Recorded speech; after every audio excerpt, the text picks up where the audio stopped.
looking like.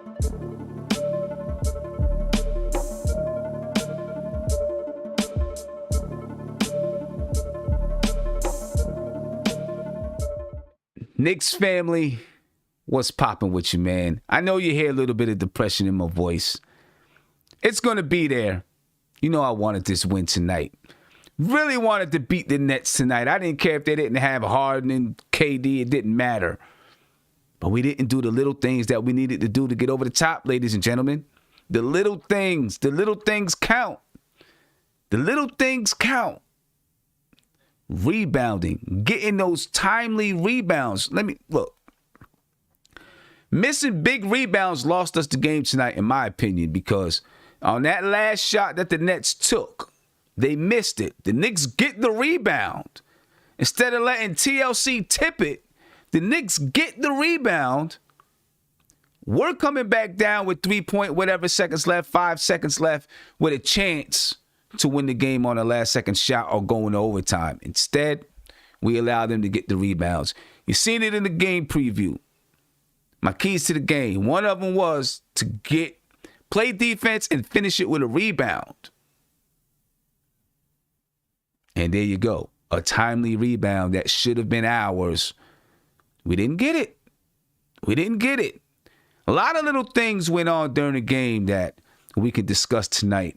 A lot of things to break down, though. But look, the Knicks took a 14-point lead. They came out blazing, playing well. Reggie Bullock had like 17 points or something in the first half. I don't know what he had. A lot of points in the first half. Derrick Rose came out. He had a bunch of points in the first half, playing good basketball. You know, we put some pressure on the Nets. We went up 11 points, 12 points, or whatever it was in the first half. We let the Nets make a run in that second quarter, though. We got a little bit stagnant on offense. Turn the basketball over. Let the Nets get back on, get rebounds and get a fast break layup.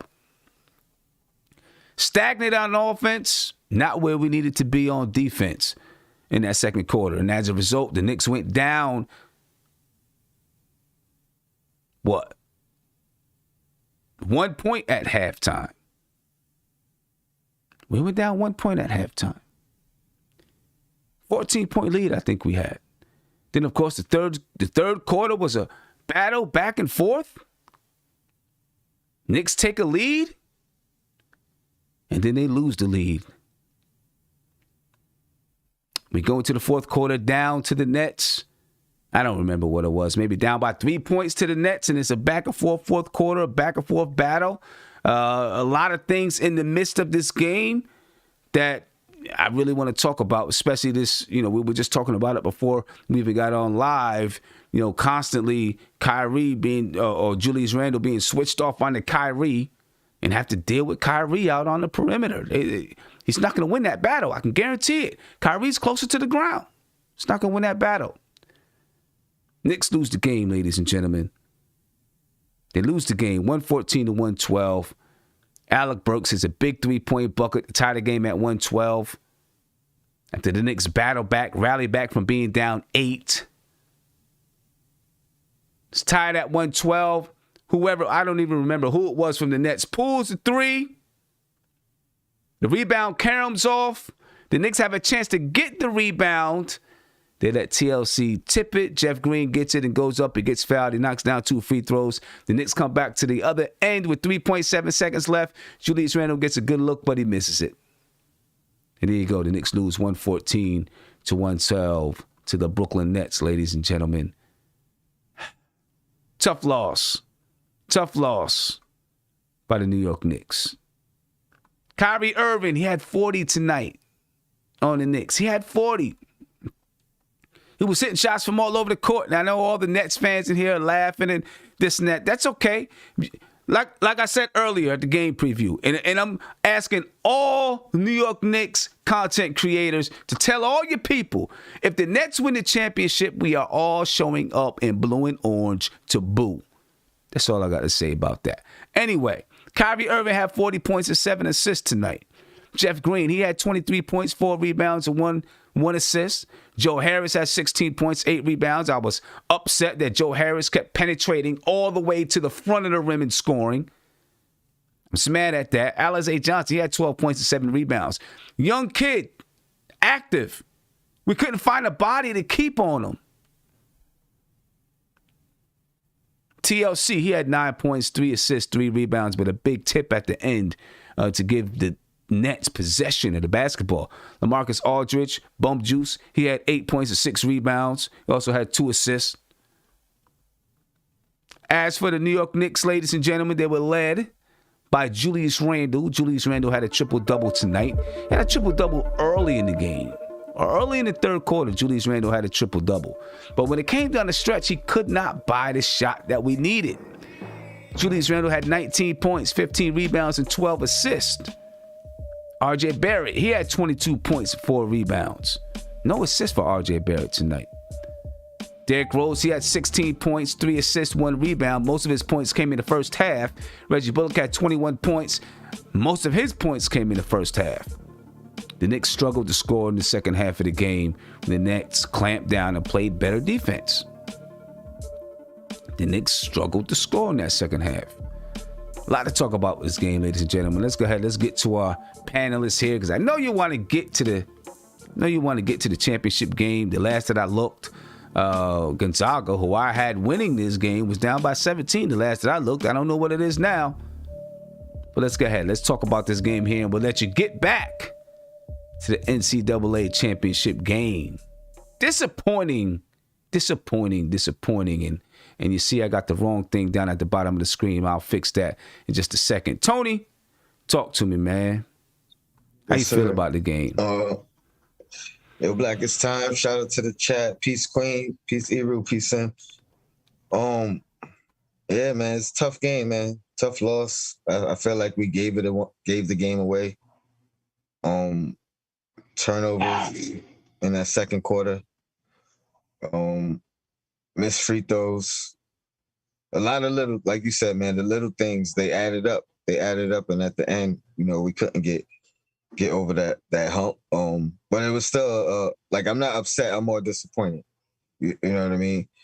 I'm seeing a lot of Randall hate in the chat. I think I gotta cool down with that. A lot of he's not a closer. Let the guy grow, man. Let him grow. He didn't get the shot off the last opportunity. He hit a 3 to get us in overtime one game. This one he missed the opportunity. It wasn't a bad look. He just missed it.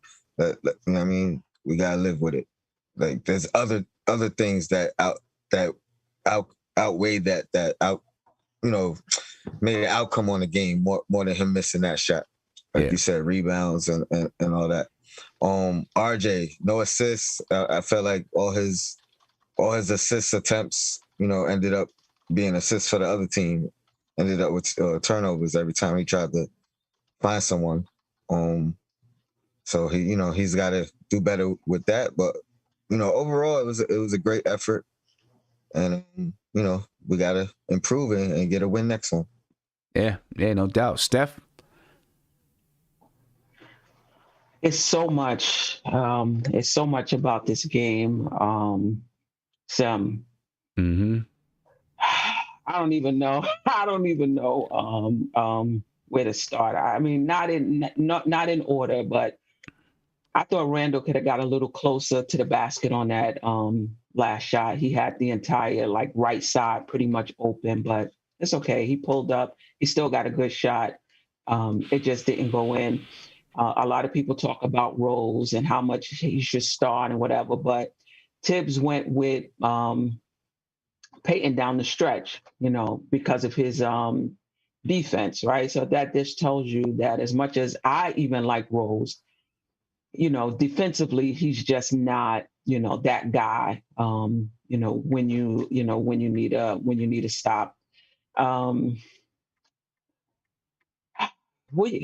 said in the pregame, people talking about, Kyrie, just let him go for his. And I said, listen, we got to keep him at his average. If you let him just go off, he could score 40, he could score 50, he could beat you by himself. he was in his bag early and often. I mean, the shots he was taking, some of them he was well defended. He's just one of them players. Look, I mean, in the fourth quarter, he's just one of them players. Yeah, in the fourth quarter, that one shot, the last three that he made, Elfrid Payton was right there. And Elfrid Payton, even, after he had his hand up and Kyrie released it, he even moved his body to make sure he couldn't foul him. But he was right there on him, but it was just boom. A couple of the times that Julius Randle was on him, he was right there. He stayed right with him when he shot the three. And he still knocked it home, man. Right. He's just one of them players. Yeah, a bunch of he had a couple of fadeaway bank shots that the defender was right in his face. You know what I'm saying? And he dropped 40. Yeah, he did what he's supposed to do. He dropped 40 without Harden, without KD. He dropped 40.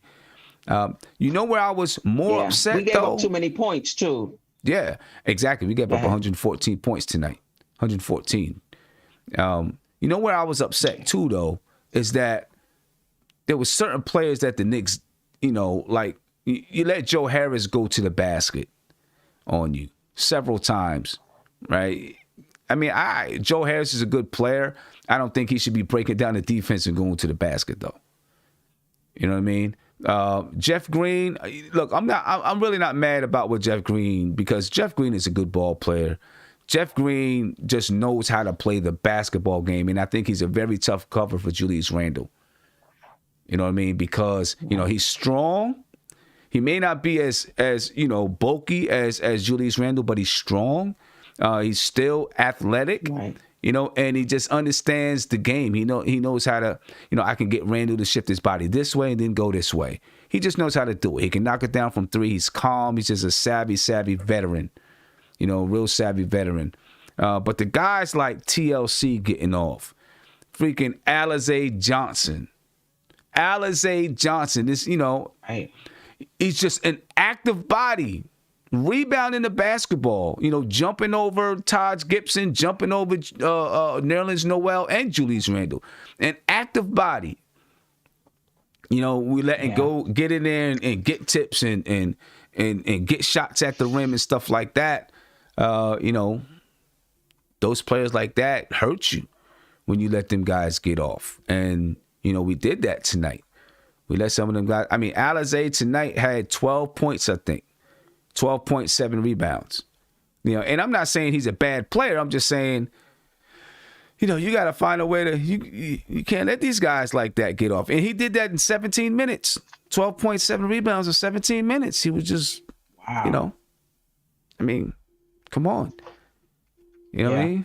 And Sam, just to finish out, last thing, they did to Randle what we were talking about doing to Kyrie. They made Randle into a playmaker, and that's not what we need for Randle. I appreciate the 12 assists or whatever he had, but we need him to score for us. Yes, he could dish out 5-6 points, but they made him mostly a playmaker or a passer, and that's what we needed to do with Kyrie, and we weren't able to do it.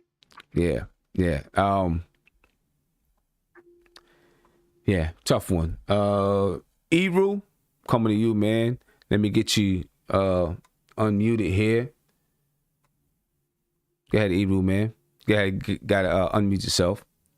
I did it again. All right. There you go. I'm glad to be back, man. Happy to see Stephanie. Man, I haven't seen you guys in a minute. Yeah, good to see you. Yeah, but as far as the game and stuff, I just thought like the Nets, they just took advantage of everything that we do wrong. They were doing a lot of freaky stuff. They kept switching and putting Kyrie on Randle, which kind of flustered the Knicks. Like you were talking about rebounds and stuff like that. They just was taking advantage of everything, making Randle do too many dribbles, a lot of in and out stuff.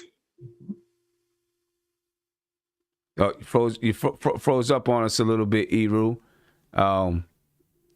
But I do agree. That matchup where they switch and they let Kyrie guard Randle.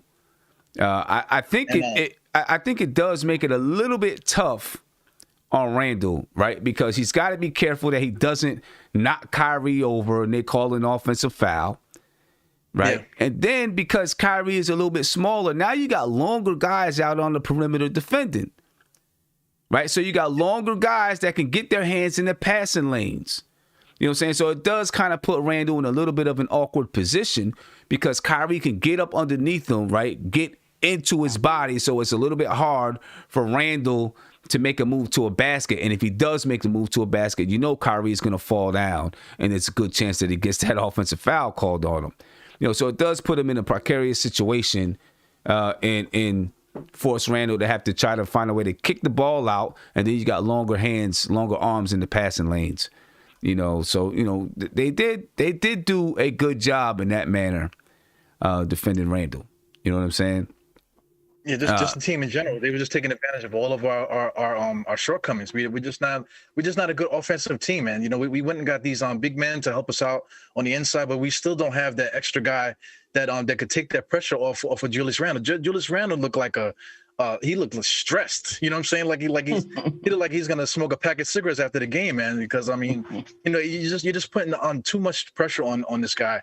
We're talking about the assist that you know, Archie Barrett didn't have, is because who is he going to pass it to? The defense, they were putting him in such a way that that he couldn't really do anything. You know, he couldn't really find the open man the way that they were playing defense on this, man. So we play behind the 8 ball sometimes, man. It's not really nothing we can do half the time. Yeah. Looking at the numbers from tonight, you know, of course, the score is 114-112. The Brooklyn Nets sweep the New York Knicks tonight. They sweep the season series. Now, as far as the playoffs are concerned, when it comes to the Nets, you know, that doesn't matter that much. But when it comes to our seeding in the conference, it matters a lot right now. Right? Because the Nets were going to win the season series against us anyway, because they already won the first 2 games. But this game, you know, just had tons of implication on the playoff standings, and we'll take a look at that a little bit later. The Knicks' biggest lead was 14, another game where we gave up a double-digit lead, ladies and gentlemen. The Nets' biggest lead was 8. The Nets out-rebounded us 45-41. Again, as I said earlier, you know, getting a rebound sometimes is one of those little things that, you know, I've seen questions by people that, you know, does rebounding mean anything anymore? I literally have seen these questions. Yes, it does. Because if the Knicks would have got that last rebound, the score was 112-112. The Knicks get that rebound. The game either goes in overtime or the Knicks win it at the buzzer. Yes, rebounding does mean something still in the NBA. The Knicks had 24 assists. The Nets had 27 assists. 7 steals for the Knicks, 6 steals for the Brooklyn Nets, 4 blocks for the Knicks, 6 for the Brooklyn Nets. The Knicks only had 12 turnovers, only 10 turnovers for the Nets. The Knicks shot 46% from the field. The Nets shot 46% from the field. The Knicks shot 48% from 3 tonight, but in the second half, a lot of that good shooting was in the first half. In the second half, that shooting fell off just a bit. The Nets, they shot 31% from 3. Right? The Knicks shot 81.8% from the free throw line. The Nets shot 76.9% from the free throw line. Points in the paint. Brooklyn had 58 points in the paint, ladies and gentlemen. Without having even a dominant presence in the paint, they had 58 points in the paint. Right? Because you let Joe Harris get into the lane. Right? LaMarcus Aldridge had 8 points. But you let Joe Harris get in the lane. Obviously, Kyrie is going to get in the paint and do his thing. You let Jeff Green score some in the paint. And get this, ladies and gentlemen. The Brooklyn Nets had 26 second chance points. Don't talk to me, please. People that believe that rebounding doesn't matter anymore, don't talk to me about it. Because the Knicks lost this game because of rebounding. 26 second chance points by the Nets tonight. 26. The Knicks had 2. If you finish the defense with a rebound, give yourself a chance to score, and you stop them from scoring, ladies and gentlemen. Both teams had 14 fast break points tonight. Kyrie Irving had 40. R.J. Barrett led the Knicks in scoring with 22. Julius Randle had 15 rebounds. Joe Harris had 8 rebounds. Julius Randle had 12 assists. Kyrie Irving had 7. Nerlens Noel and LaMarcus Aldridge both had 2 blocks on the night. Tough loss for the New York Knicks. And, of course, as I said, playoff implications, man. Andre Carter, thinking for the Super Chat, he said, offensive rebounds killed us. Having Randle guard Kyrie was not it. Right? It was not it. Randle was gassed by the end of the third. Lost to a superstar down the stretch. Let's talk about that Randle being switched off on the Kyrie. And I feel like that the Nets recognized early that the Knicks were going to try to switch on the Kyrie instead of, you remember, Steph, we were talking about, okay, how do we stop that screen and roll and pick and pop from either James Harden and Kyrie? And I feel like Tom Thibodeau decided we're going to switch instead of, having the big man help out and then the guard have to get back. I think he said, we're just going to switch it. And then the Nets took advantage of it, right? They took advantage of it by deciding we're just going to, we're going to, since they're switching on every play and allowing Julius Randle to guard Kyrie Irving, then that's what we're going to do. We're going to make them switch and we're going to let Kyrie Irving go one-on-one with Julius Randle. And that was a mistake. That was a mistake. I think that was a big mistake. Isaiah, what's going on, man? Hey, what's going on, son? What's going on, everybody? That was 100% a big mistake. I think a lot of this game was coaching, and I think Dave's overthought a lot of things. Switching was a horrible decision.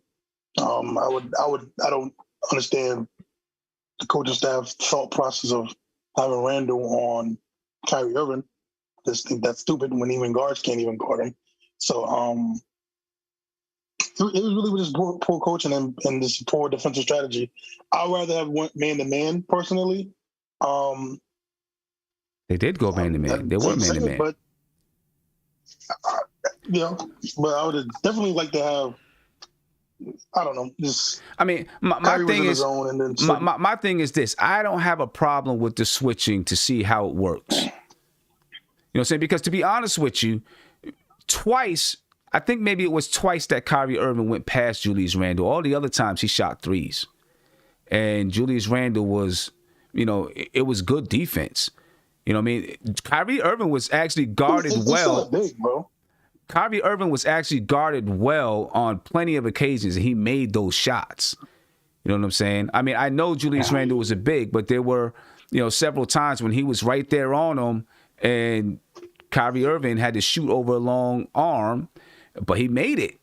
And I do feel like that was their scheme. They said, okay, let's see if it works. Feeling that maybe Randle could at least stay in front of him for a little while, force him to shoot the three, and they did it. My question is... Kyrie shot 15 for 28, so, wasn't a lot of missing.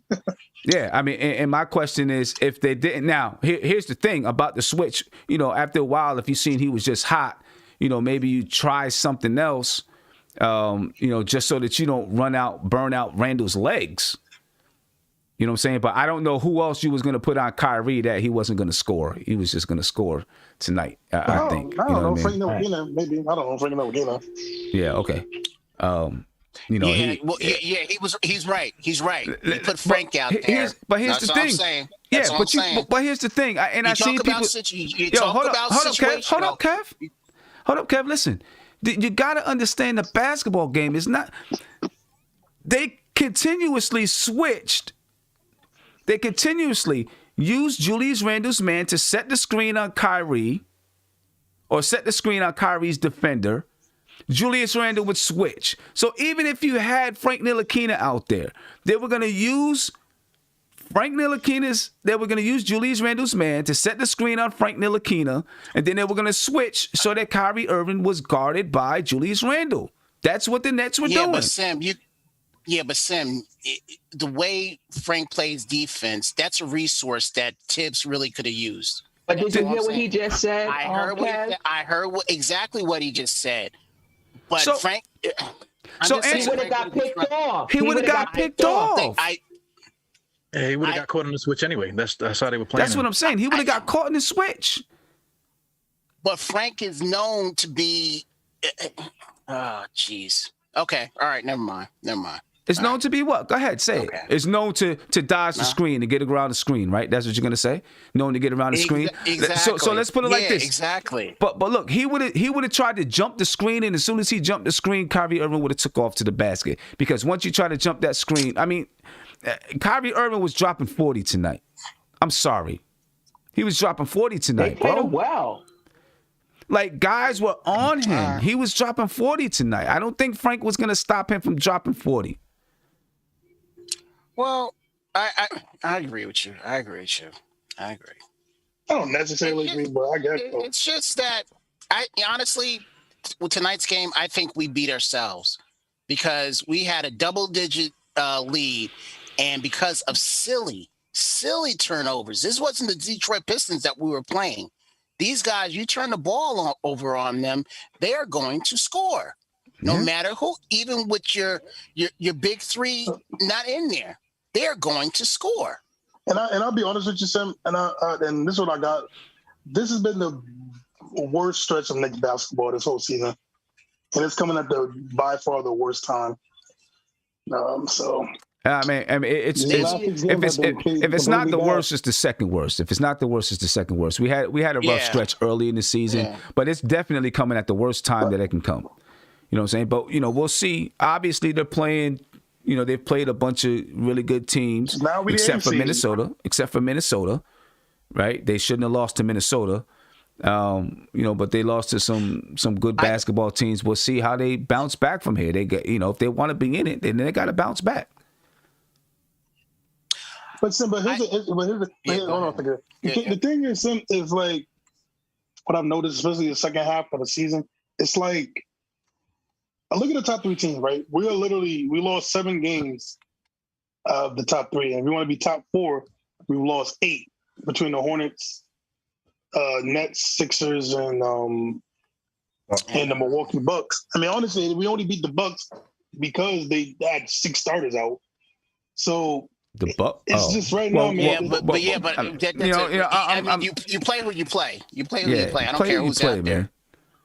Because we lost to Minnesota. Lost to Minnesota. So you play who you play. Of course, but I'm just saying right now. I mean, if we would have beat New Jersey, if we would have beat the Nets tonight, people would have said, "Oh, well, they're playing without their main guys." So, and I wouldn't have cared. I'm gonna be honest with you. I wouldn't have cared. We got the win, right? I mean, the thing is, but let's look at it like this. We were just 500 when we came into the second half of the season. What were we? 1 game above 500. Yes. When we started the second half of the season, we were 1 game above 500. So right now, since the start of the second half, which we've played 2 games under 500, right? So I mean, we're about at the same level. Because if we string together a couple of wins, then we're back playing the same. We string together 2 wins. We're 1 game below 500 now. We string together 2 wins, then we're back 1 game above 500. So, but Sam, you know what the biggest issue is, Sam? The biggest issue with that is that the teams that we've beaten, they just been really bad teams. And you know what? You play who you play, but like you got to look at that. We've been playing really bad teams. We haven't, to be quite frank, we haven't beaten good teams yet. We really haven't. You said we've beaten bad teams. Is that our fault that we're beating bad teams? I mean, we're supposed to beat who we're supposed to beat. We have built up this quote unquote momentum. But Kev, you can't. But Kev, you're not gonna make the playoffs just being the bad teams, because right after, I think honestly after the Pistons game, we don't really face that many bad teams. Isaiah, who's the bad teams? Everybody is crunched up in the Eastern Conference. Exactly. So who's the bad teams? Yeah, exactly. Isaiah, we're a mediocre team.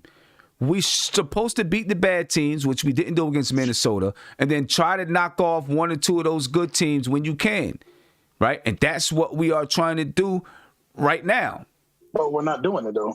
Okay, so we're not doing it. We just lost to one bad team. We lost. Want to make the playoffs, we're gonna have to do it, but we're not. Hold on, we lost to one bad team in the second half, right? Mm-hmm. What other bad team did we lose to in the second half of the season so far?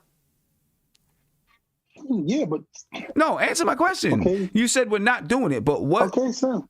But what you just said, we still didn't do the other part. Okay, we beaten the bad team besides Minnesota, but we haven't gotten a win against a good team, which we need to make the playoffs. But right now, we're still a game under 500. We're a game under 500. It is what it is. Who's the good team? Yeah, it is. We're 500. We're a 500 team. It is what it is. You lick your wounds and then you play the next. So you guys want to play the Bulls in the play-in? Isaiah, you might have to. Isaiah. We might not make the playoffs. We got to play the Bulls in the play-in. So the games we lost to the good teams, did we get blown out? Well, did we have a chance of winning them? But the only have one. That's not the point. The only bad loss. The only blowout. One at a time. Yeah. The point is we've been up in all these games and we've lost to all those teams all those good teams that we could have beat, that we should have beat, that when we were up, we lost. Right, but this is the thing. This is the thing that you gotta understand, and this is the reason why people sometimes complain about Knicks fans, because the process of developing and becoming a good team, this is the process. It doesn't all happen in one season. This is the process. You learn how to beat the teams that you're supposed to beat, and battle with the teams, the good teams. And that battle sometimes means you take a large lead and you lose it until you learn how to keep that lead against it. And that's how you become a good team, because you learn how to keep those leads. We're a mediocre team. That's right. And so we're doing mediocre things while we're out there. And we got to figure out, how do we stop doing those things? We got to figure out how to stop doing it. We've lost to. I've been saying that. No, I mean, but you're talking. But this is the thing. It's like you're upset. Like we're a good team that's not supposed to be losing double-digit leads. Well, no, we're not supposed to be like from what I got from this panel, Sim. When people were saying in the chat that we talented, that we can do certain things. So no, we shouldn't be losing from what. No, but that has nothing to do. No. You don't get it. That has nothing to do with you learning the basketball game. Listen, it has nothing to do. You can be a talented team and still lose a double-digit lead. You have to learn how to hold it by doing the little things the entire game. A person who is not talented can do the little things. A person that can't jump can box out. A person that can't jump can dive on the floor. A person that can't jump can take the right angles on defense, or make the right pass, or throw an outlet pass, or make sure that you get the rebound so that you don't foul Jeff Green and he goes to the foul line. A non-talented person can do that. What I'm saying is the Knicks are in the midst of learning how to win against those teams. To win. And so you have to go through these struggles. You go through these struggles because it's called growing pains. You go through these struggles. I'm not saying that they don't have to learn it. Yes. And you may have to bring in better talent to get over that hump. But let's not talk about this team like, oh, we got all these players on this team. We're supposed to, be able to beat the Brooklyn Nets. Listen, y'all was saying that. What was saying what? We said they were mediocre. Sam, come on. Go ahead, Steph. Okay, I'm not gonna get. I got the March schedule up. Nobody was saying it was mediocre, but okay. But Isaiah, you said we didn't have talent, and we said we did have talent. That was the argument. Let's Steph talk. But Isaiah, from what I'm hearing from you is that we're losing games we should be winning. We lost to the Spurs. We beat Detroit, who we should have beat. We lost to Milwaukee. We beat Oklahoma, which we should have beat. We lost to Brooklyn, better team. We lost to Philly, better team. We beat Orlando. We lost to Philly again, better team. We beat the Wizards twice. We lost to we even beat Milwaukee. Okay, they was down. We lost to Miami. They right in there. They right in there with us. That's a give me game, a 50-50 game.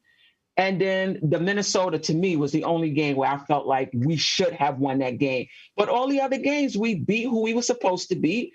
We lost to the teams that were better than us. And Miami, neck and neck, we lost. But you could argue that we're on the same level. That could have went either way, and it did. Just didn't go in our favor. So I don't see us out there losing games to teams that we should be winning. Other than Minnesota. Right. And I don't think anybody on this panel ever said that this was a championship level team. I think we all pretty much agreed that this was Would you please let me finish? Bro, will you let me finish? Jeez. No one ever said that this was a championship level team. We said that we think this team could get to a 4th or 5th seed. And I still believe that if they could put it together and get over some of these hurdles, that they could be a 4th or 5th seeded team. Because the 4th or 5th seeded team is not that much higher in seeding than we are right now. But it doesn't mean that we're not mediocre, because the 4th team in the Eastern Conference is mediocre. Yeah, I mean, this particular game right here, there was just careless turnovers. That's what was killing us. Second chance points too. And second chance points too. All right. That's all that was here. That's all it was. Go ahead. If you think about it, Isaiah, we had one turnover in the first quarter. No, one turnover in the first half. Seven turnovers in the third quarter. And I think we ended the game with maybe 10, maybe 11. So that right there tells you those 7 turnovers, that lapse, that mental lapse, that's what we need to correct. Right. That 7 turnover quarter, when we're averaging 2, if you count up the rest of the game per quarter, like that's the little things that you clean that up, we win the game. And it's little things like that have lost us the games against the good teams. Yeah. That should be more encouraging than discouraging. Yeah. I don't get the stress really. I mean, we keep saying we're like a middle of the pack team. We're not like supposed to be top echelon of any of the NBA. We got Julius Randle as the number 1 guy. We got Nerlens Noel out there, Elfrid Payton. I mean, what more do you want from the guys? I mean, the stress level, I think, is a little bit too much. Just to add to what everyone's saying, I think the scouting report is out on us now. This is like the midseason. We already passed the All-Star game. Everyone is basically playing us the same way. Forcing Julius Randle to burn out, and then hoping somebody else would do something, man. And we just don't have those guys like this guy Alec Burke hit a 3-pointer out of nowhere, man, because that was like his second basket of the game.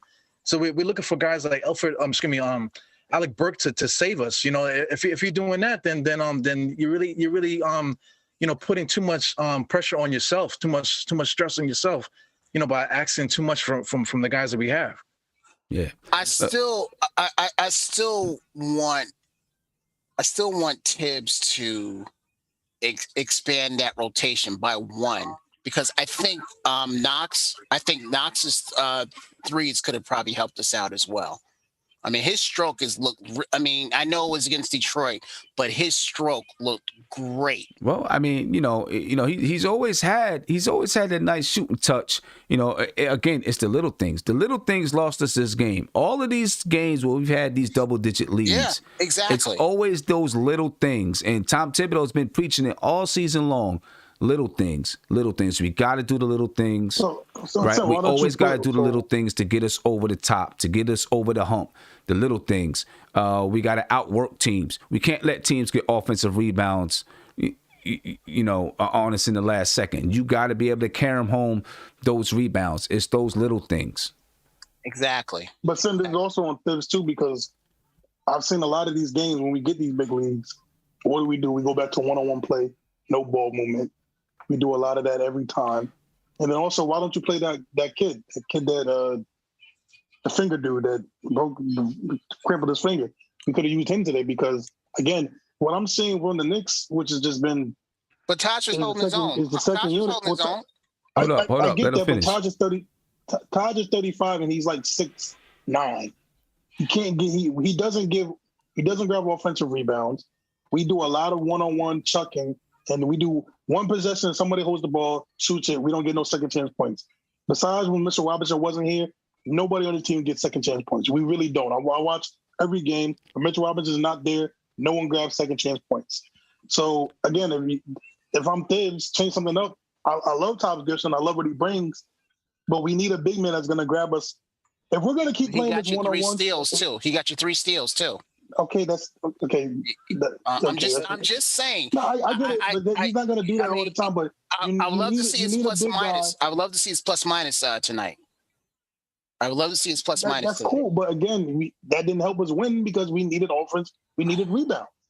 I know, but we need a big man out there to grab board. You're gonna be calling a guy that was playing PlayStation like last week. He wasn't even doing anything last week.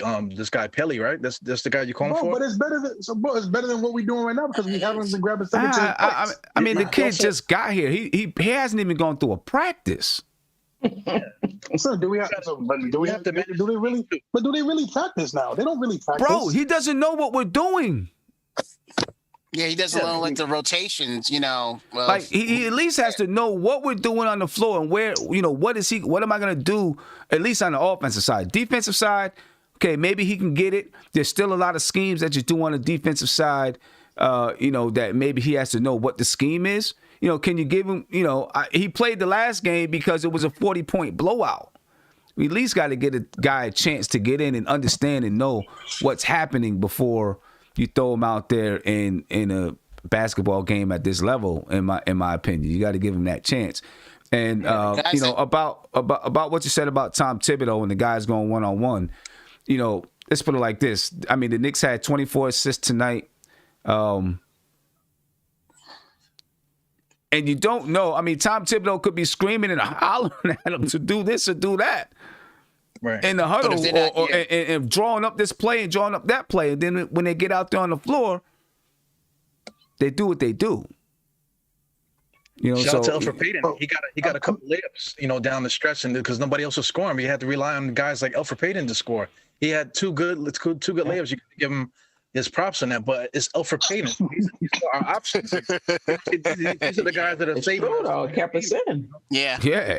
I mean, we wouldn't have had the chance to tie it up at 112 if we didn't make those buckets. So, and if I can add to that too, when Kyrie came in, he had 34 points when he came in, and Elfrid Payton was locking him down for the most part until like towards the end of the game. So you got to give credit to certain guys, but it is who they are. It's freaking Elfrid Payton. You know what I'm saying? Yeah, so man.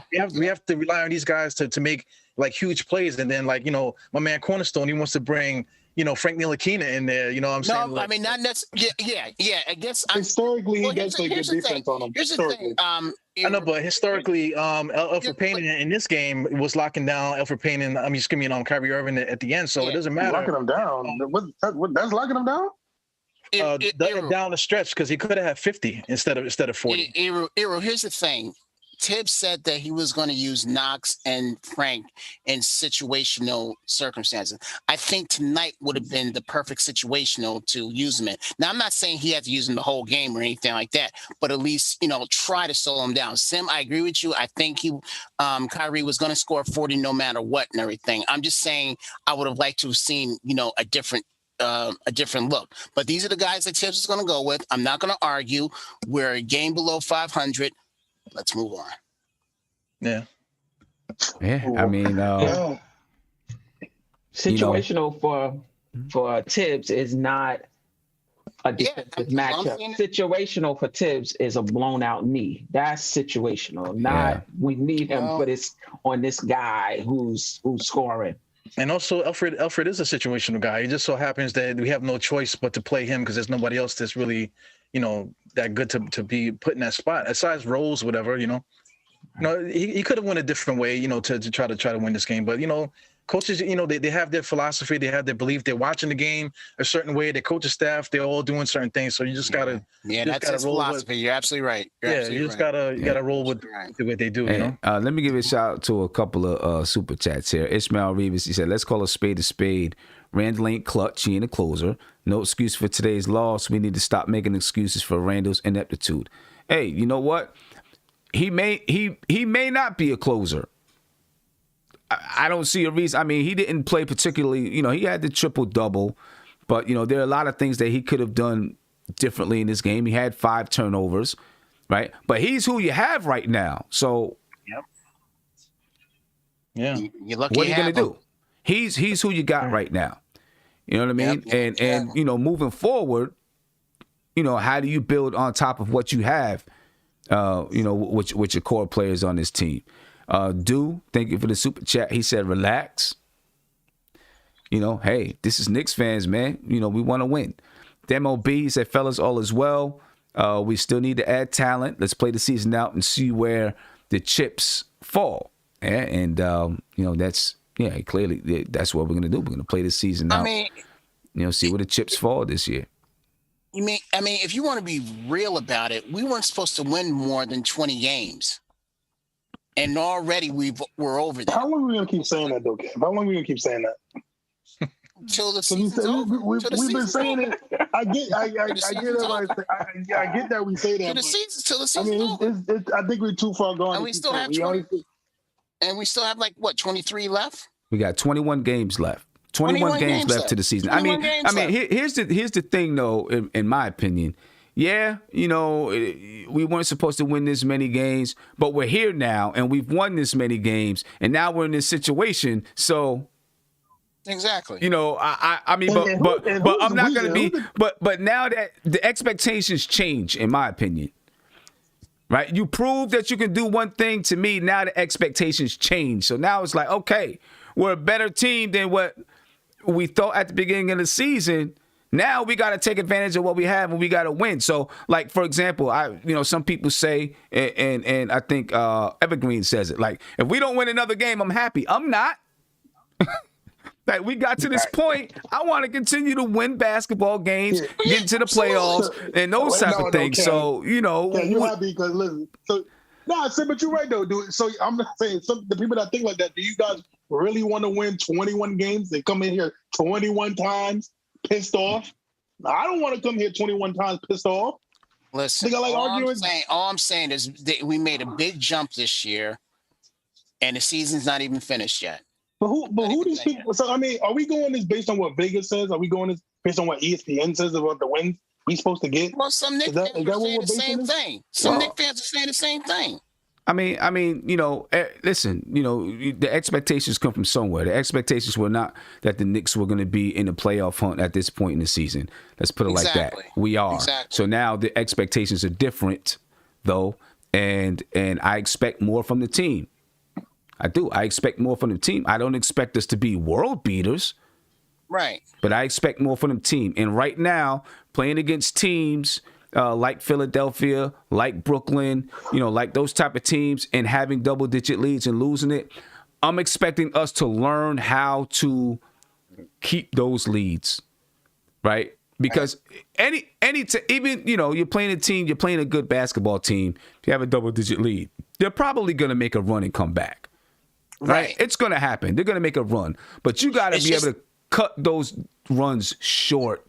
Right? A team makes a 10-point run. You got to be able to cut those runs short and be able to keep your lead. This is something that this team is learning how to do.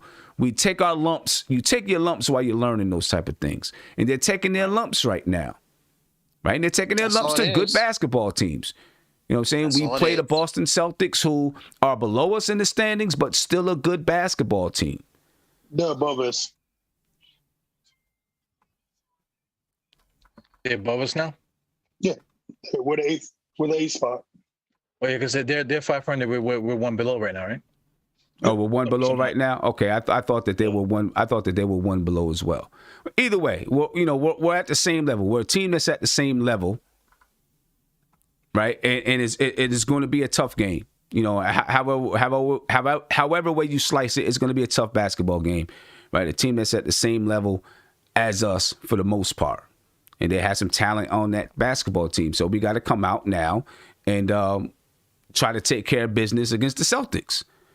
And obviously, and they have us on the back of their minds because we blew them out at their house in the beginning of the season. Mm-hmm. Yes, without Tatum. And of course, and they're also fighting for playoff positioning. All right, they're fighting for playoff position. They play tomorrow night, by the way. Yeah. Yeah, Also, that's the second half of back-to-back, right? Yeah, so we catch them on we catch them on the second half of a back-to-back. They play the 76ers tomorrow night. So we'll see, if they're able to try to muster up a win against the 76ers tomorrow night. If they don't, then we'll both have the same record coming into this game. Yeah. All right, but that's the thing with being like a mediocre team, because I mean we can win the next 3 games straight, and then we'll be talking about how great we are again. So that's like the up and down thing about being a mediocre team, man. We always we're gonna have our ups and downs. We're gonna be 1 game, 2 games below, and we might be 3 games above. That's how it goes, man. Yeah. I mean. Say them. Say them. What? What you mean? Say them? They the ones that get. Nah, because y'all be the ones get hyped when we win 3 games. I don't want to hear that. Y'all be the ones getting hyped. Okay. Okay. Anyway, the Atlanta Hawks right now, they're 26-24. They're in the 4th seed at 20. They're 26-24, right? They're in the 4th seed in the Eastern Conference. Miami, they're 26-24. They're in the 5th seed. Charlotte's 25-24 in the 6th seed. Boston is 25-25. The Knicks, we are 25-26. In the 8th seed, you got Indiana just below us, right? Indiana is just below us. They're 22-26. They're a game and a half below us. The Knicks are a game and a half from the 4th seed. Right, so this is where we say, yes, the Knicks could be a 4th or 5th seed in the Eastern Conference. Obviously, everything's going to depend on the way teams play and the streaks that teams go on. And just to let this guy know, you know what? All season long, I've been saying little goals, focus on small goals. But see, he's never really in here to hear that. But I've been saying it all season long. Focus on small goals. Small goals. Let's get to 500. Let's get to above 500. Let's get a 4-game winning streak in. Let's get 3 games above 500. You can ask anyone in the chat. You can ask anybody anywhere. It's been all about small goals with me all season long. Let me get to this caller, please. Caller, you are live. What's popping? Yes, my name is Emmanuel.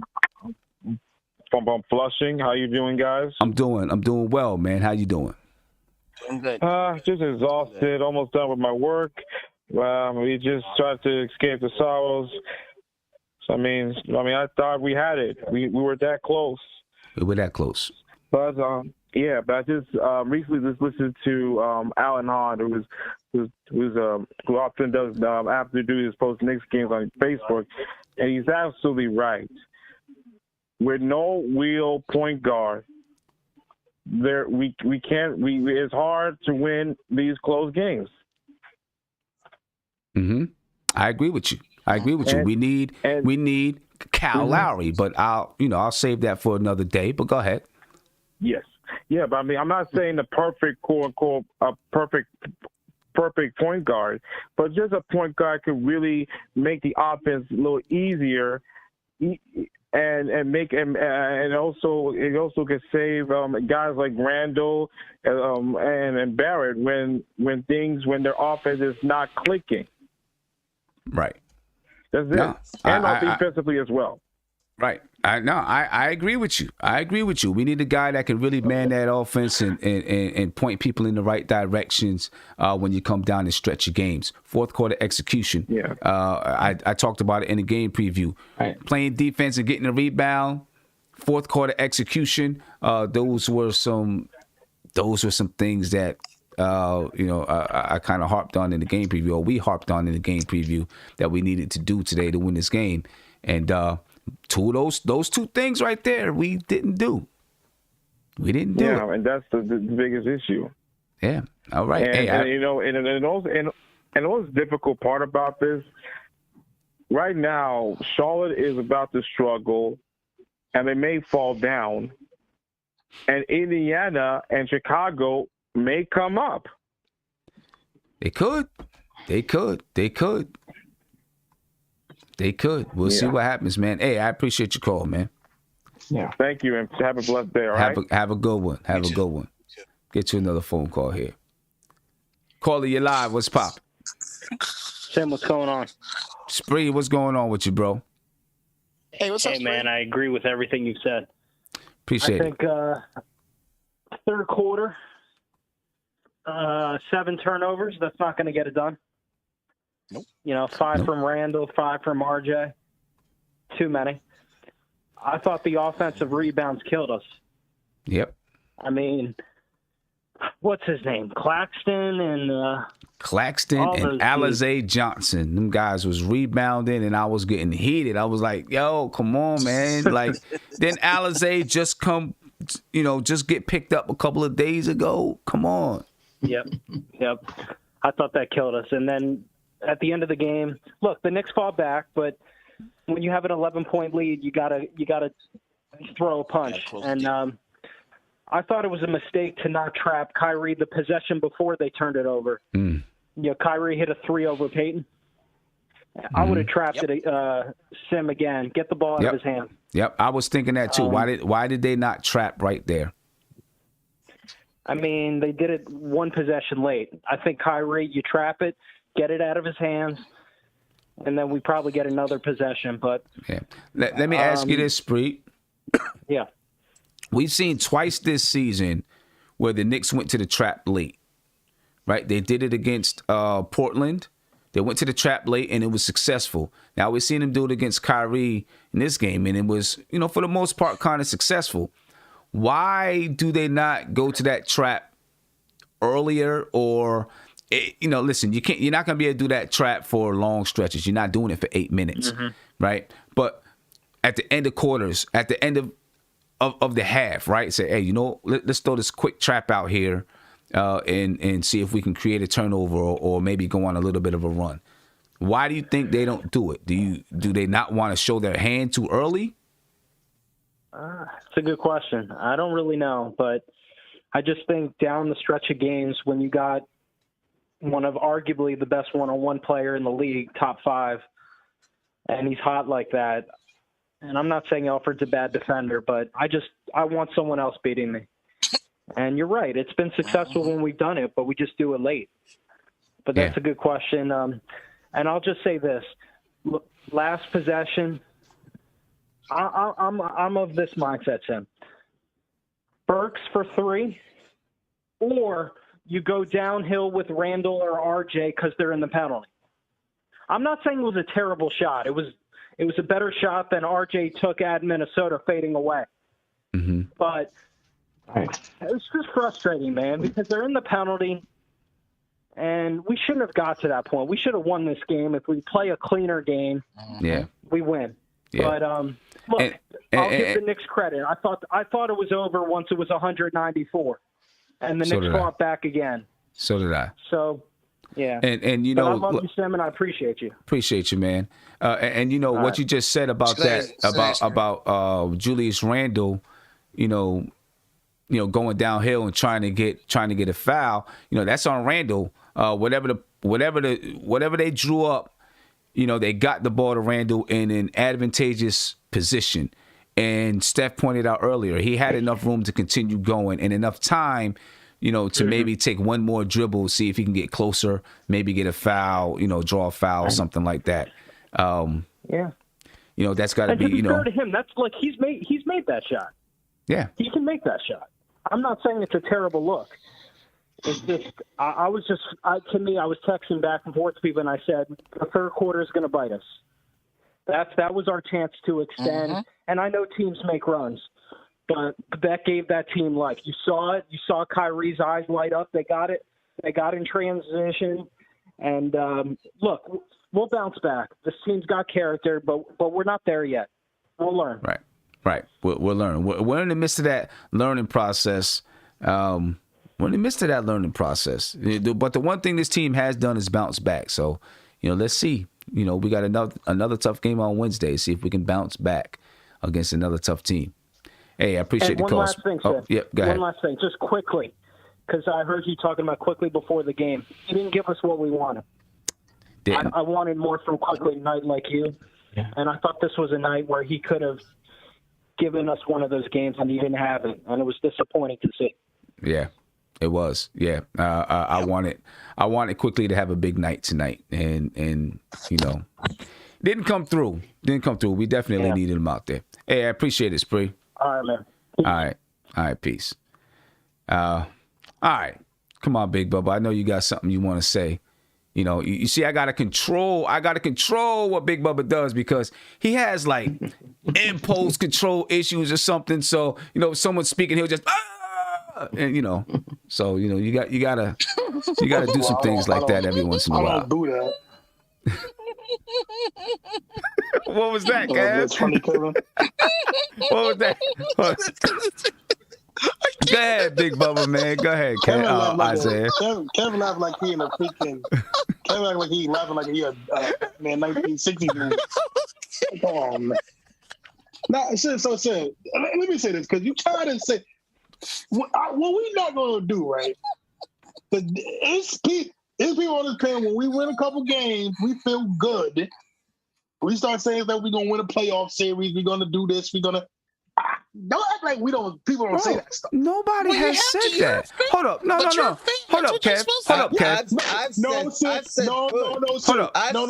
We not gonna do that. Hold up. There's people on this panel. Name names. Don't say people. Name names. If you know who said what, name names. I'm not a snitch. No. Who you snitching to? Who are you snitching to? Who you snitching to? Name names. We got the videos. Name names. Then we got the videos. You bugging. No, listen. Of course. Because it was you. I said what? It was you. I said what? What did I say? Tell me what I said. When we going on these winning streaks, everybody talks about, we can win a playoff series. We can do this. We might be able to. I don't see. Tony knows, because Tony know I'm right. Tony said that. He said it. You've been hanging with Gilmore too much. For the most part, I don't think we've been talking about playoff stuff. But the thing is, just because someone says, "I believe we could," if someone says, "I believe if we get in the 4th seed, we can beat the 5th seed," I mean.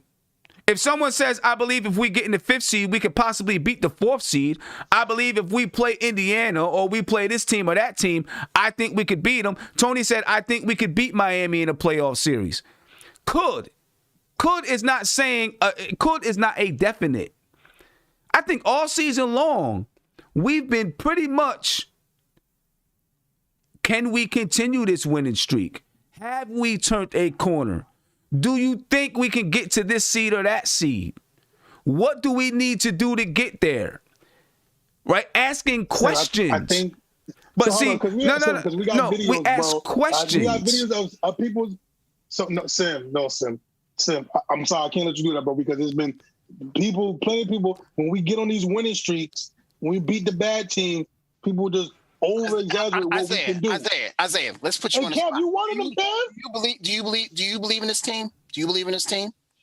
No, he won a lot of. I believe. That's all. He's one of them. That's all. That's all it is. No, he's just a negative Nancy. He's just a negative Nancy that cannot remain objective. I think obviously you get people that call in. Obviously you get people that call in. Right, and say, I think the Knicks can do this, I think the Knicks can do that, and all that kind of stuff. Right? You get people that call in and say that that's what's supposed to happen. You know what I'm saying? But I think we've been pretty much trying to remain objective on this panel. I do it because you're always trying to talk over. That's the reason why I do it, because you're always trying to talk over. It says, hold up, when someone else is trying to talk. That's the reason why I do it. All I ask you to do is let somebody finish a sentence. I'm saying that's it. See you, but why you always mute me, bro? But I just told you. But Sim, I just told you. Did you hear what I said? Sim, did you hear what I said? Did you hear what I said though? As the reason why I mute you? I heard what you said. What I say? I heard what you said, bro. What I say? What did what I say? Because you say I jump in. Because you say I jump into everybody. I jump in and say, "Hold up," try to get my point across. Yeah, exactly. My thing is this, right? because hold up. Because y'all was killing me early in the season because I was being a realistic. Because I was seeing certain things early in the season, but I was a hater or I'm being a negative Nancy.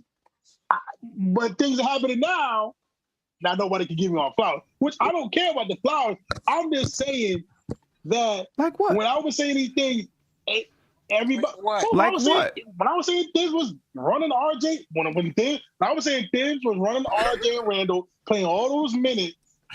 No, Sam, you laughing because you know. No, because I'm laughing because I still am not worried about their minutes. I said it the other day. To me, it's not their legs and their body physically tired. It's the mental and emotional stress that they go through from game to game. Regardless if RJ Barrett's playing 34 minutes a game. But you play sports, bro. You know. RJ Barrett is playing 34 minutes a game. So just now. What do you mean just now? It was Randall and him in the top 5 in minutes. This is the average for the season. You act like it wasn't Sim. Hold on, but you act like Sim. Hold on, but you act like not like literally maybe a couple of weeks ago they weren't leading. Him and Randall were leading in minutes. Bro, in December,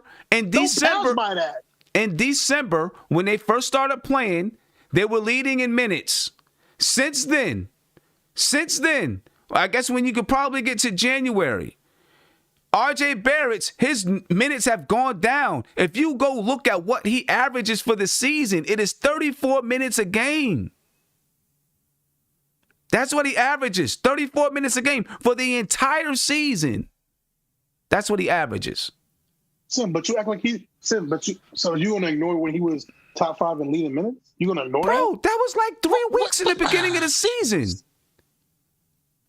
That was like the first 15 games of the season. Bro, why do you do with 35 games past why that? do you do that to try to win an argument, bro? Go look it up. So you know it wasn't. Don't try to say it was 3 weeks when it wasn't 3 weeks, bro. So let me ask. Bro. I don't. Yo, Kev, you don't understand. Why is he tired? His minutes have been down for a long time. Randall has been in the top 3 all year. RJ has not. Right. RJ, it was early in the season. It's a fact. Bro. RJ's numbers has been dropped. Right. You know how long ago it was since he was missing fourth quarters when Tibbs wasn't playing him fourth quarters. He played him fourth quarter well, 1 or 2 times. Let's put it like this. I'm telling you, that's when he wasn't even in the top 5 in minutes at that point, and that was like over a month ago. We had this now. Look, let's put it like this. The Knicks have been bouncing back. So them playing a lot of minutes don't occur. You see what I'm talking about? It's just emotional and physical. You see what I'm talking about? He waits exactly till I start speaking. I start speaking and he jumps right in there and belabors the point. Bottom line is the Knicks have been bouncing back all season long. Right? They've been bouncing back. They had a 5-game losing streak. They've been as much as 3 or 4 games below 500, and they bounce back. We will see if they bounce back again. Right? I would say that Tom Thibodeau would probably have no reason to believe that they won't bounce back. Fans are going to be a little bit nervous to say, hey, are they going to bounce back or are they not going to bounce back? The coaching staff, the players probably believe that they will bounce back. You know and what I mean? Just to show you that we are catching. Oh, go ahead, Sim. I'm sorry. My last thing I just want to bring up. What do we think about? And I'm gonna let people head out after this. Hopefully we can just have a civilized conversation and everybody say their piece without anybody jumping in. Right? What do we think about Boston? I'm gonna start with you, Tony.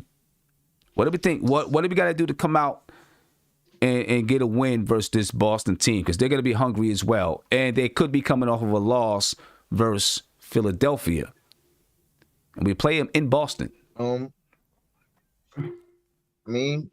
Play our game and continue to improve on the things that I think have been killing us, which is, getting the defensive rebound, which not letting them get offensive rebounds, not turning the ball over and making our free throws. I think everything else, if we play our game, even if we're not hitting threes at a high clip, I think we could still win. I mean, I want to see us continue to shoot three well, but I don't think that's going to be as significant if we keep the turnovers down, hit our free throws, and get those defensive rebounds at the end of possessions, man. Yeah. And I think literally we could beat a lot of teams. And yeah, I said it, and I'm standing on it. Like, Yeah. we're better than our record. Steph? Mm-hmm. I agree with Tony in the sense that we have to focus on what we need to do. It seems like every loss is something different. This game, it was second half points that we got to add to the what we need to do better the next game. But again, it's what we need to do. We need to, play good defense. Don't give up a lot of second half points, close out on the shooters. And we need to, to Isaiah's point, pass the ball around, and people need to hit shots. I mean, Bullock showed up for us. Burke hit a big shot for us. But we don't really have somebody that we can count on behind Randall every single game. It's been RJ for most of the season. And I guess that's just how it's going to be, to close out. But we need more people to show up against Boston. This is one of those games where it's a toss-up game. Anybody, any one of us can win, and it depends on who's playing the best, who's hitting their shots. And hopefully it's us, because we need it. That's this season, the games, if you look at our schedule for the rest of the season, there's no gimmies on the schedule at all. None. Nope. No gimmies at all on None. that schedule. At all. It's going to be a ways to go. We're going to learn a lot about this team. We'll learn a lot about Randall. We'll learn a lot about RJ. That's going to be, that's what you got to do. It's going to test. That's what you got to do. It's going to test our fortitude. It's going to test our fortitude. Yeah. Ebru?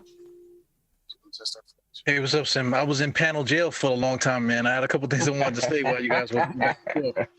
But, I was in panel jail. Okay, but, I mean, you can spit them on out there. I'll keep Isaiah quiet. Because if you say something that comes at Isaiah, his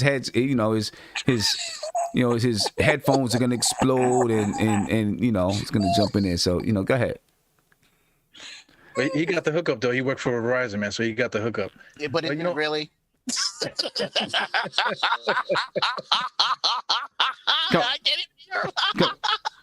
Go ahead, Ebru. All right, we talking about Boston, but the Knicks have the power to win every game and lose every game the same way. So against Boston is matchup problems for me because Randall playing against Tatum is a bad matchup. There's somebody that's quicker than him. It's going to cause him to be running at him, shooting threes, driving past them, that type of thing. So that might give us a problem. The biggest problem with Boston is the added firepower with Fournier. We're going to have to get him because it's not really just him shooting. He's a beast, driving the ball, passing the ball, and everything. So he has that element to them. And then Kemba's there still. They got shooters, they got defenders and stuff like that. But like with any game, if we just play our game, we have the potential to beat anybody in the league. It doesn't matter who they are, and we have beat everybody in the league. You know what I'm saying? Just to add on what you guys were saying about the playoffs or whatever. I'm one of those guys that think that no matter who we play, I think we got a shot to beat whoever. I maintain that even in the playoffs. If we play against Miami or whatever, I feel like we have a shot if we really lock in, if the referees swallow the whistle, that type of thing. And then maybe if we get just one player to help out, the stagnation on offense, then that will help us out down the stretch. Via like a buyout type of thing.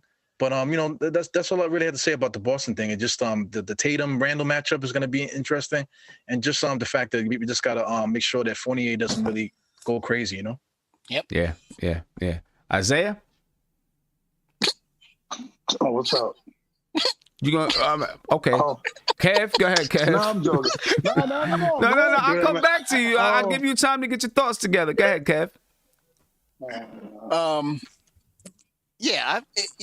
This game is over. Go to Boston. I don't fear Boston as much as I used to. I think they're a beatable. They're a beatable team. They're fighting. We're fighting. I like our chances, and let's just kick this one off to the side and deal with them. That's all. Yeah. Okay. All right. Isaiah? Yeah, I mean, hopefully we can get to the 4th seed and maybe beat Miami. Hopefully. We're talking about I Boston. don't know. We're talking about Boston. We're talking about Boston. Oh, my bad. I thought we were talking about the playoffs. My bad. Like I've been saying, small goals will take you there. It's gonna. I was talking about. Okay. But no, listen, man, it's Boston. Jason Tatum, Jaylen Brown, probably two of the best young wings in the league. It's definitely gonna be a hard matchup. RJ's gonna pretty much be on Jaylen Brown. So that's gonna be a matchup. Kind of scared for Randall though. It's because Jason Tatum is kids 6'11", shoot, 3-level scorer. They don't really got a big, so I think this game, I do agree with you, Sam. I think this game Wednesday's game is going to be decided by the rebounds. Boston Celtics are not a good rebounding team. If we can dominate them on the board, I think we got a real good chance of winning. I think we just got to move the ball, man. I think it's kind of too late because it's probably too late for them to change the style, but I would just really love to see Randall a little bit off the ball more, not touch the ball every possession, or just everybody moving around at least so we can get some easy cuts, easy baskets, just so because this team really can't score. So we got to find ways to score, man. So we can pull it out, man. I really do believe we can pull this one out. So we gotta play our game, man, and just get those boards. Yeah. The way you talking, do you really think we can pull it out? I mean, the way you talking. You got pause on that, Kev. But hold on, I'm not. See, look, I don't want this. See, this narrative of me being negative. See, there's a difference. There's a difference from being realistic and negative. Y'all killing me for being realistic. So it's okay. I'll take that. Anyway, I think that we can beat Boston if we do the little things, man. We got to do like tonight. Scoring wasn't the issue. Doing the little things was the issue tonight. We scored 112 points, right? We shot a high percentage from the field. We shot a high percentage from 3. Grabbing those rebounds was an issue, right? We lost the offensive rebounding battle. They got 11 offensive rebounds. We got 5. I mean, and come down that last 5 seconds of the game, they got an offensive rebound. We couldn't bring home that offensive rebound, right? And that's what lost us the game. Those hammering home those little things is what is, causing us to lose those leads. Lack of focus. It's like we lose focus throughout the middle of a game. We lose focus. You know what I mean? Then the other team, they pounce. When other teams step up their defense, It's almost like we panic a little bit when teams start to step up their defense and we stop. We could be moving the ball well. Then the team all of a sudden comes out, their sneakers are squealing, they're down low, they're up into your hip. And all of a sudden we panic a little bit, right? And we don't have the same type of ball movement. We resort to one-on-one basketball play.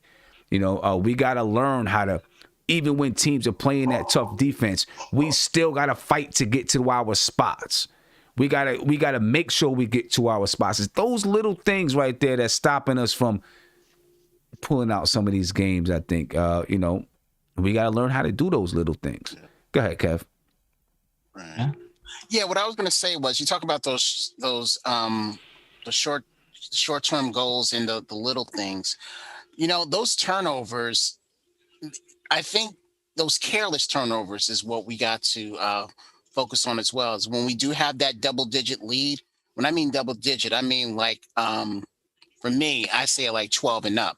When you're up by that much, and you don't want to give any team momentum, that's one of the key things that will give the momentum is those turnovers. You got to turn over here. You got to turn over there.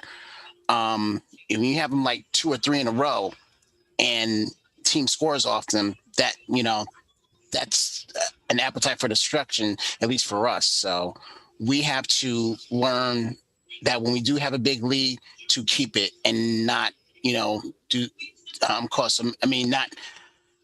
give them a chance, with these turnovers that we've been getting. Yeah. We'll see what we can do, man. I'm going to take a look, really try to take a look at Boston and start to break this game down a little bit. Tomorrow I will do a shoot around, and then on Wednesday we'll be back with a game preview as the Knicks take on Boston Wednesday night. And then, of course, we'll do the post-game show. Ebru's going to have his halftime to, what's it called again, Ebru? Doing halftime to crunch time. Halftime to crunch time. Cool. Halftime to crunch time. So make sure you check out Ebru on the halftime to crunch time. You can check out Legion and Knicks on as he does a full play-by-play of the game. So, make sure you check those things out on Wednesday. We'll see what we can do, man. See if we can get this win, get back to 500, and then take it from there. Go Isaiah, from there. Don't give up on our team, all right? Don't give up, man. Don't give up. Nah, I'm just going to Gilmore's going to be negative all day. That's what I'm going to do. That's cool. You can do that. You can go over there and be negative. You can come here and be positive. We can do that. Get all your negativity out over there. You know what I'm saying? Because, we just try to be objective. That's all. With no negativity. We just trying to be objective. Sam, I'm gonna throw some encouragement. I can't wait do that 3BL that channel. I want to see that pop off. Yeah, well, yeah, I know. Yeah. He could do the negativity on 3BL. Yeah. You got to get it popping off, man. We just trying to be objective. You know what I'm saying? It's not about being negative. We're gonna be positive, but it's not about being negative. It's about being objective. Objective. I'm trying to be realistic. We got people thinking. But you could be realistic and still have faith in the team. But being realistic is all about your opinion. So you can't assume that your realistic is truth. Exactly. That's good. I like that. But you can't assume that you can't assume you're optimistic. First of all, that's a good one. What do you mean optimistic? Optimistic. There's a difference. There's a difference. You're assuming that because you're saying I'm realistic, that it's truth. I'm just being optimistic and objective. I'm just being objective. Hold up. Objectivity is different from the truth. It's asking a question, wondering how can we make it happen, analyzing, not just saying they can't do this, they can't do that. Sure, but y'all put again. All I'm saying to you, Isaiah. I've never said it. Okay, I've never said I didn't believe in this team. That's the thing. Y'all putting words in my mouth. All I'm saying is being realistic doesn't equal truth. Just because it's your idea of what realistic is, somebody else may have another idea of what realistic is. It doesn't mean that it's truth. That means it's your opinion. That's all. That's all I'm saying. And the fact of the matter is, we can beat any team and we can lose to any team. So how about that? We can't beat every team. No, that's we haven't been there so long, man. This team here, we haven't won it so long. So excuse us for being a little optimistic. You know what I'm saying? We could be because we've been bad so long. Exactly. I'm just trying to be objective, man. Yeah. Just trying to be objective. I'm the bad guy. That's right. You always got to pick a bad guy. All right, so let me ask you this, Isaiah. No, Kev, the show's over. We beat Milwaukee. We beat Milwaukee, third game of the season. Oh my God! You're gonna keep bringing up the Milwaukee game that was I'm just asking. in December.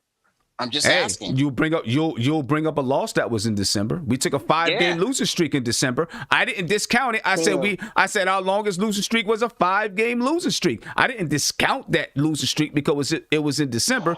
We lost 5 games in December. No. That's that. Okay, we also lost to the Cavs too, Kev. So we did, and we also beat to the Cavs, and we lost to the Cavs early in the season. Does it matter? It don't matter to me. Exactly. Still a loss on our record. We did well in February, too. So you gotta give the good with the bad. And we got blown out by the Bucks. So what are you gonna say, Kev? And we blew them out too. Yeah, we blew them out too. Early in the season, but okay. Yeah, I know. Early in the season, we lost games early in the season too. Sim, sometimes you just can't help. But what'll happen? What'll happen though, Kev, is when you lose. When you lose a game, if you lose a game early in the season, they'll say, "Well, that's what they were supposed to lose games because they're not good." But if you win a game early in the season, well, it was only because it was early in the season. Of course, you win games, you lose games. Bottom line, and the idea is to win more games than you lose, and the idea is also to make less mistakes in a game than more mistakes. Mic drop. Anyway, hold on. So this is what I'm gonna do. This is what I'm gonna do, Sim. This is what I'm gonna do. I'm gonna head up out of here, ladies and gentlemen. I will talk to you later because we keep going round in circles, and it don't make no sense. We're talking about being objective over here. Objective. Objective. Small goals, ladies and gentlemen. Remember, small goals. We want small goals. Focusing on small goals and focusing on the small things. Small goals, small things. We want to make those playoffs. We want to get there. We got to focus on, the team has to focus on those small goals and those small things. Ladies and gentlemen, I appreciate you sitting through the turmoil. We're up out of here, ladies and gentlemen. Spread love. Out of here.